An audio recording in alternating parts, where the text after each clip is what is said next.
This is a day in the life of Isla Dog Rescue Centre. Isla Dog Rescue is located on Glen Isla Farm in Cumnock, Ayrshire. They currently rescue dogs from different countries in Europe, from people who simply can't have their dog anymore, or dogs who have difficulty being rehired with other organisations. They manage to rehome many dogs every year and always make sure their new homes are a great place for the dogs to live. We went and interviewed Lorraine, Katie and Chloe to talk about their part in the organisation. Well, I'm Katie, I'm the kennel manager, so I'm here Monday to Friday, weekends if needed. And I obviously kind of run the place in that sense. Because Lorraine that owns the rescue is disabled, so I'm sort of the main eyes up front here for her. So I report back and she sends orders up, that sort of thing. Hey, I'm Chloe, I'm a senior volunteer and I help clean the kennels, Feeding, walking, harnessing them up.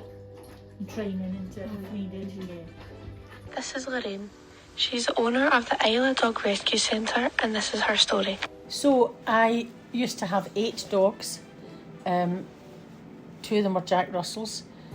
Both of them had pups and I'd kept the pups, so I had 8 dogs. And my ex-husband at the time had them out in the arena, where you'll maybe seen the arena, along at the end of the path at the kennels. And they were all off lead. It was a December the 17th, 2010. And he was bringing them back round to the house. It was very cold and snowy and he'd shut the gate just up the lane there so that the dogs didn't run up and chase my neighbour's chickens. So he'd shut the gate. But as he was bringing them back, they were just outside on the lane there when a fella who was renting a bit of ground from the farmer at the top of the lane came down in a big crew cabin, was really angry because Richard had shut the gate, so he had to get out into the cold weather, God bless, and open the gate and get in. And he was so angry he just drove over my 8 dogs and killed 2. So that was a difficult time for me. I then tried to rehome a dog. I went to all different rescue centres, but wherever I went I didn't tick all the right boxes. So I then found a website called Rescue Helpers Unite, and that's when I became aware of the rescue situation in the country because so many people don't know. So from that point I just invented a wee rescue and thought I'll maybe rehome 2 dogs a year. If I can do that, that'd be fine. So over 1,200 dogs later, we're still here and it's a big operation. It just seemed to grow legs and run away. So that's how it started. Through my inability, my loss became my inability to tick the boxes of rescue organisations, and I thought there must be so many people out there like me who could offer a really good home, but they're not ticking the boxes. Like the Dogs Trust ask you to be at home all day. Well, some people need to work. So that's how it started. How did you get here? What's like your story as to working here? Well, I actually came here, how long would it be now? How old's my daughter? So about 9 years ago. I had a Dalmatian that, this is very distracting, a Dalmatian that attacked one of my other dogs, and I just had my daughter as well, so I'm like, right, okay, total panicked.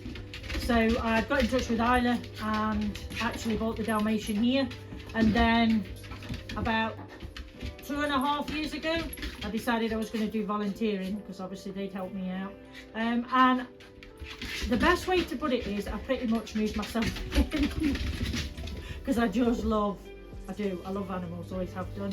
And luck would have it, sort of over time, Lorraine had said that she needed a kennel manager, and I said at first I didn't think I was kind of up to that at all, but if she wanted to work with me I would certainly build up to that, and still every day is ongoing, training and what have you. Yeah, so that's me, but I've just always loved animals, always, but life's kind of got in the way, so now I feel like hopefully I could do this till the finish up, sort of. Well. If there's anywhere that people can find you, contact you, just find out more about you, Right, yeah, well, definitely Isla Dog Rescue on Facebook, on the internet, Isla Dog Rescue, and there is an Instagram. Yeah, I'm not great with things like that, but I think Instagram that links through Facebook. And I know there is a TikTok, but yeah, that's pretty quiet because we don't have the people to work that, and I don't know how to work it. Well, thank you very much. No, thank you. Thank you very much to Lorraine and everyone at the Isla Dog Rescue Centre for letting us film and interview them. We encourage everyone to go and check them out on social media and help in any way that they can. Thank you very much for watching. Goodbye.